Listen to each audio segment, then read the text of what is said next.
It's Monday, August 28, 2023. Good afternoon, ladies and gentlemen. It's midday on Équinoxe television. You're welcome to the Bilingual Newscast. Christine Babanda, bon après-midi. Good day, Mala Glory, Madame, Monsieur, bonjour et bienvenue dans votre 12 heures bilingue. Dans l'actualité nationale de ce lundi et midi, crispation sur le ciel de Kiossi, une bourgade située dans la région du Sud. Des commerçants de cette partie du pays peinent à écouler leurs marchandises depuis la fermeture de la frontière Cameroun-Guinée et équatoriale il y a 3 ans. Des précisions avec Roger Takala et Hubert Michel Camille. À Kiossi, dans la région du Sud Cameroun, les activités économiques tournent au ralenti. La fermeture de la frontière Cameroun-Guinée équatoriale il y a 3 ans est le principal moteur de la conjoncture actuelle. C'est qu'il là-bas aussi qu'ils soient comme le Cameroun. Parce que le Cameroun les accueille. Mais ils ne nous accueillent pas. Ils dérangent, ils menacent.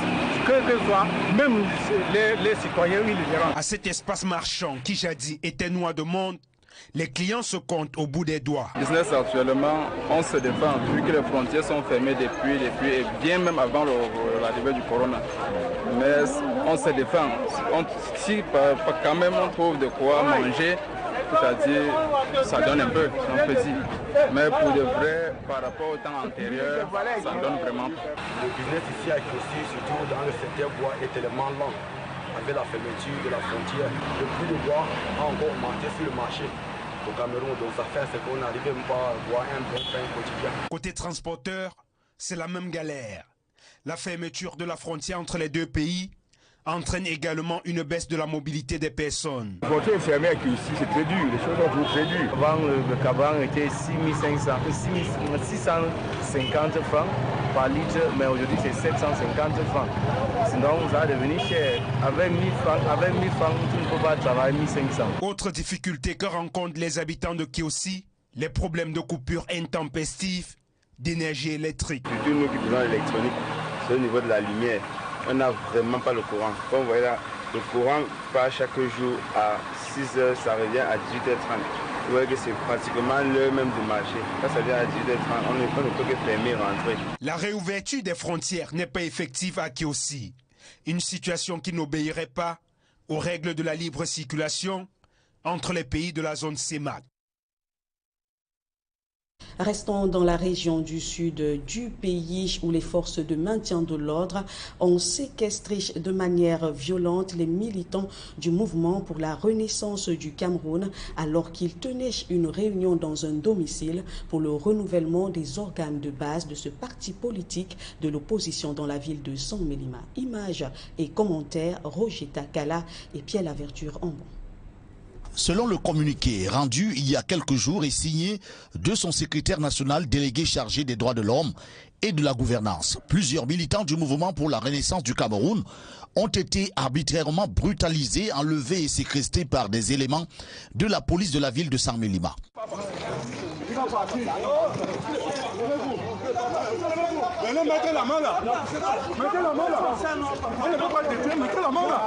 Ces derniers, relate le communiqué, participaient aux opérations électorales de renouvellement des organes de base du mouvement pour la renaissance du Cameroun dans la région du Sud.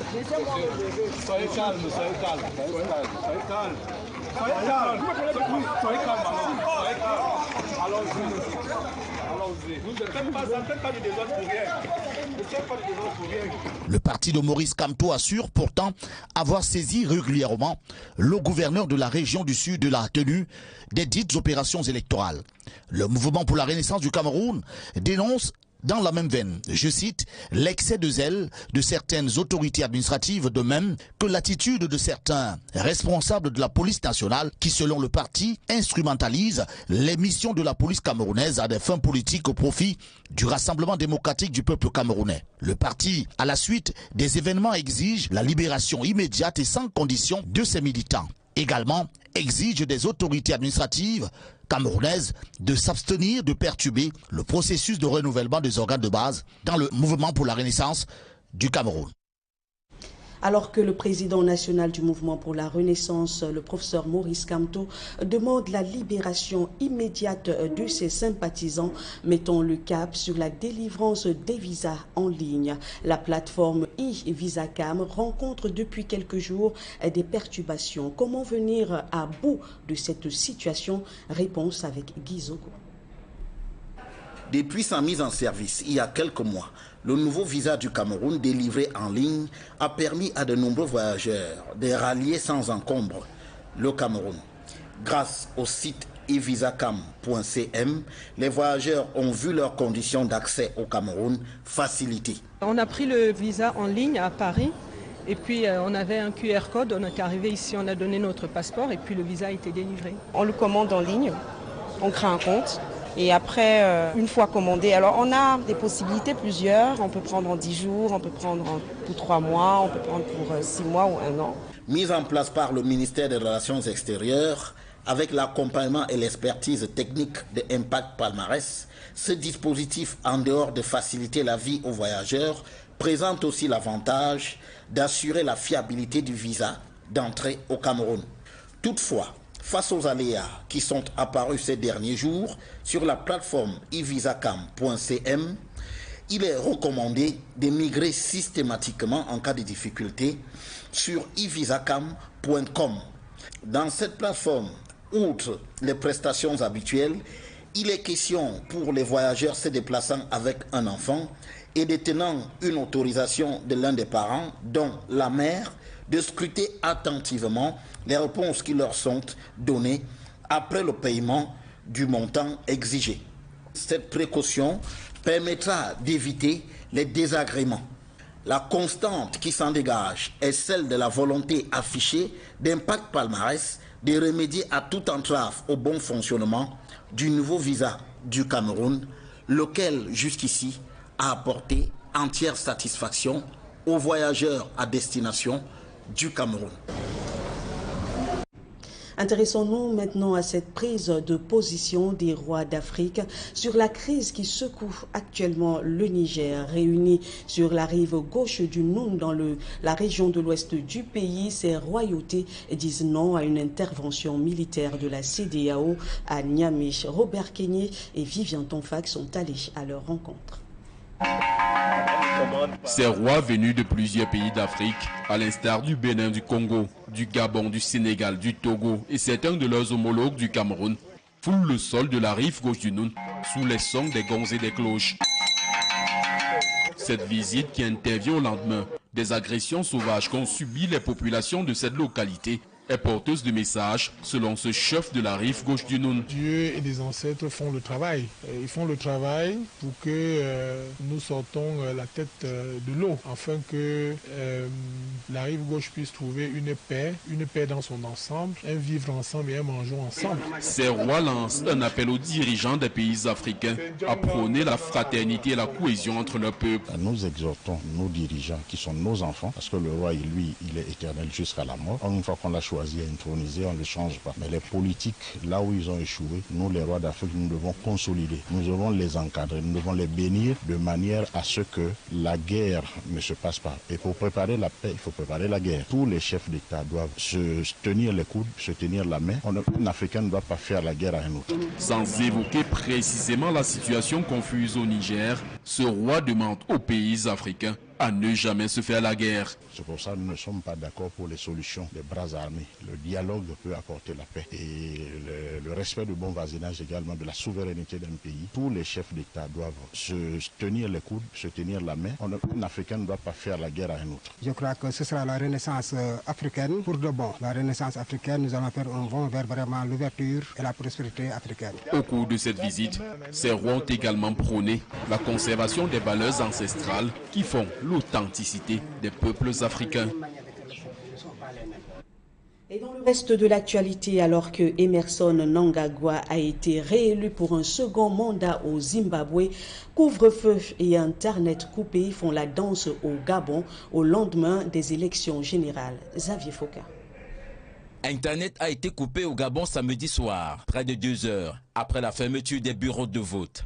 Et dans la foulée, Rodrigo Bumba Bissau, ministre de la Communication, a annoncé l'instauration d'un couvre-feu nocturne de 19h à 6h heure locale, en vigueur dès ce dimanche. Il y a également obligation pour les citoyens de solliciter une autorisation de 3 jours avant d'organiser toute manifestation ou réunion. Des mesures qui, selon le gouvernement, visent à préserver l'intérêt supérieur de la nation, empêcher la diffusion des appels à la violence, empêcher la diffusion des fausses informations dans les réseaux sociaux et prévenir tout débordement en assurant la sécurité des populations. Juste après son vote, le principal rival d'Ali Bongo Ondimba, Albert Ongdo Ossa, dénonçait des fraudes et exigeait d'être proclamé vainqueur à l'issue du scrutin. Des propos qui ont motivé les mesures prises et annoncées par le ministre de la Communication. Des mesures qui, pour l'opposant, foulent au pied les principes démocratiques, lui qui estime avoir gagné et dit attendre que le président sortant reconnaisse sa défaite. La commission électorale a près de 2 semaines pour proclamer les résultats, alors que le gouvernement a également annoncé l'interdiction provisoire de diffusion au Gabon de plusieurs médias français. Ce clin d'œil à l'actualité internationale referme la première partie de votre journal. La seconde partie en langue anglaise, c'est avec vous, Mala Glory. Once more, good day. Good day to you, Christine Babanda. Ladies and gentlemen, good day. And thanks for joining us for the second part of the news. A suspect has been arrested in connection to the death of the French vice consul here in Douala, Christian André Marie. Meanwhile, while investigation continues, activities has resumed at the French consulate here in the city of Douala. Immaculate Fogwe tells us more. Interrogated at the State Defense Secretariat, investigations jointly carried out by the Littoral Judicial Police, the National Gendarmerie and security elements of the French Embassy was launched after the death of the French Vice Consul in Douala, Christian André Marie Houy. The diplomat was discovered hanging on a rope in his commando residence on Friday, August 18. It is alleged Christian Houy had been blackmailed for several weeks by an unknown individual. The individual had been persuading him to issue several entry visas to France.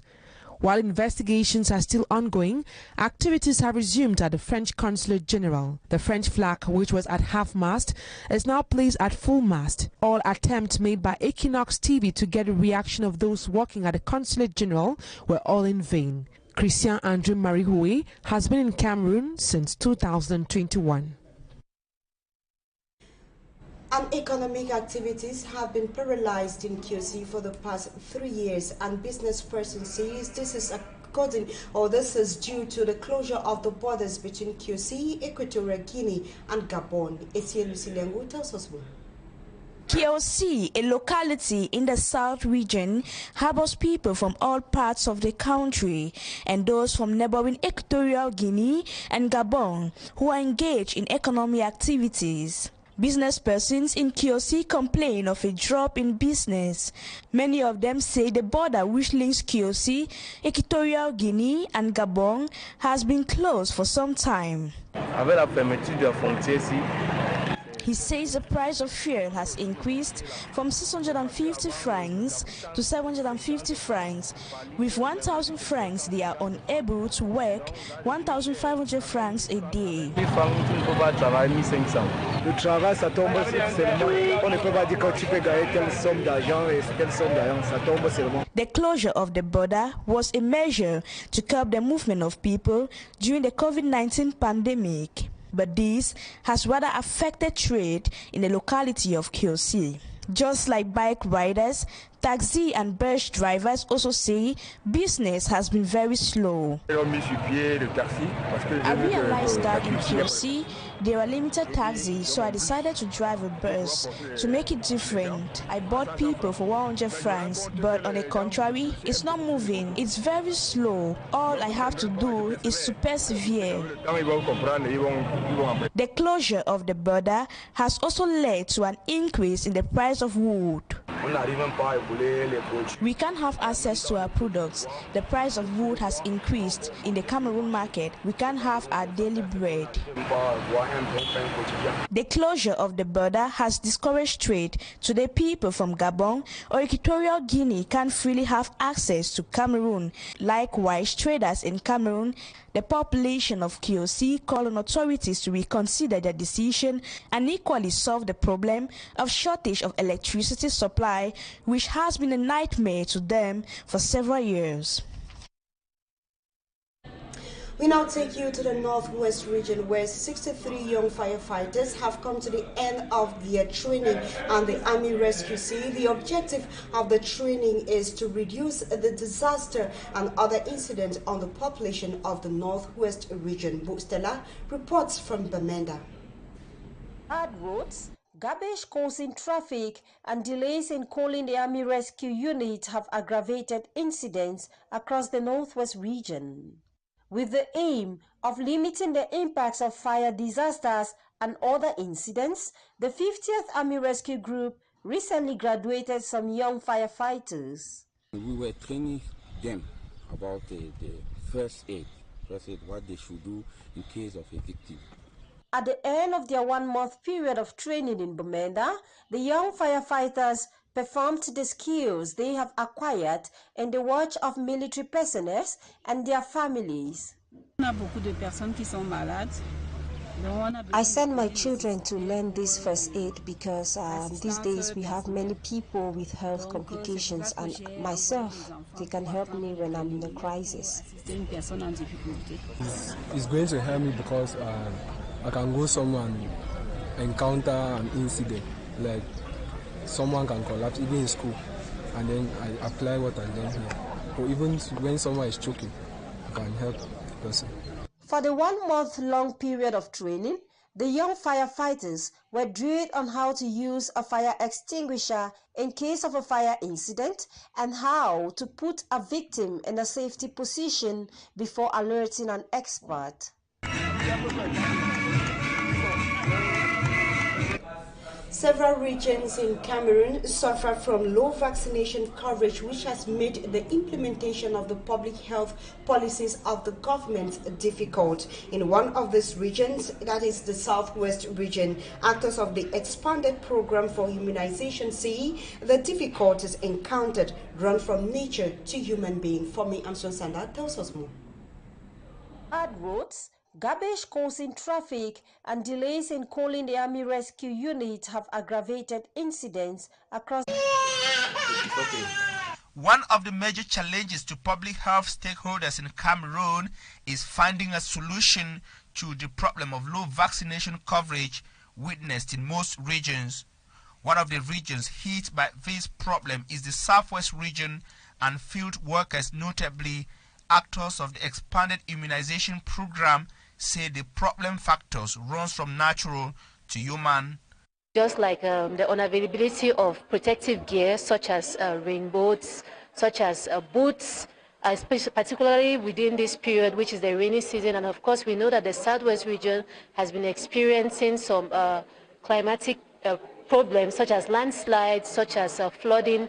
So these are actually very important in a time like this. So it's an opportunity for us to call on the government, but also all our developmental partners like UNICEF and WHO to come together and to support us in these activities. Problems similar to those identified in other regions of Cameroon, according to Action for Development and Empowerment. So the challenges and the experience shared in this meeting is not different from what we heard in the West region, because we had the same meeting in Bafoussam and it's similar. But we know that there's some effort government need to do to amplify sensitization, because most of the worries that came up was at the level of sensitization, because some of them are being chased by dogs and people have deliberately refused to get vaccinated because of the misinformation. So what we are doing and what I think government is doing, we just want them to reinforce what they're doing. Like sensitization is very important. Let's use influencers because they are closer to their communities. Acknowledging that government is determined to fill the gaps, Nancy Sebos says the recommendations will be forwarded to the Ministry of Public Health for better results.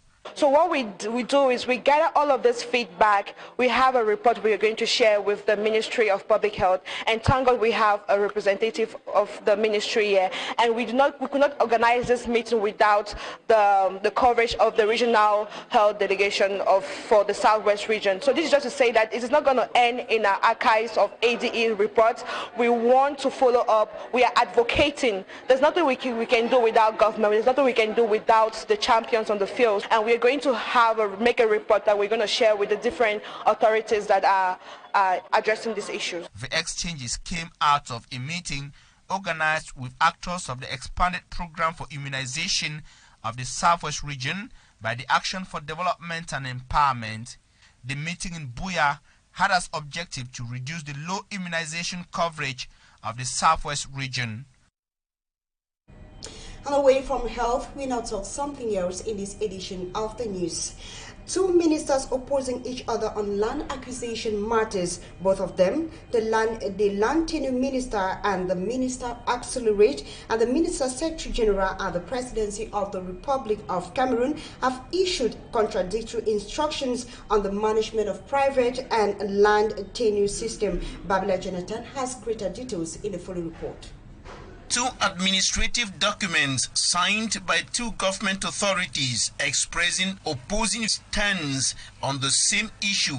The one signed by Cameroon's Minister of State Properties, Surveys and Land Tenure and addressed to the Wuri Divisional Delegate of his ministry, grants authorization for the sale of a portion of private state land to an individual in Douala in response to the request of Ndanga Dugwa. The minister recommends the identification of a free plot within private state land in Bonanjo and Bonaprizo under the supervision of the senior divisional officer of the Wuri division in view of private acquisition by the aforementioned individual. He says this should be done within the framework of the law governing such transactions on state land. On a similar issue, the Secretary General at the Presidency of the Republic of Cameroon reiterates instructions of the head of state prohibiting the sale of portions of private state land by administrative authorities to private individuals all over the national territory. In a very urgent letter to the Minister of State Properties, Surveys and Land Tenure, the Secretary General at the Presidency of the Republic demands details on land titles number 0032, 0045, 02670 and 02700 in the Fako Division, Southwest Region of Cameroon. He has also instructed the minister to give him precisions on the effective exploitation of the different portions of land concerned and portions not yet sold for onward transmission to the head of state. And that is how you saw it on today's edition of the Midday Bilingual Newscast on Equinoxe Television. Thanks so much for watching. Meantime, we'll leave you in the company of more interesting programs on Equinoxe TV. Christine Babanda, bonne journée à vous. Do have a beautiful day, Malaglorie. Madame, Monsieur, c'est la fin de ce journal. Merci de vous informer avec nous. Belle suite de programmes sur Equinoxe Télévision, la chaîne du peuple.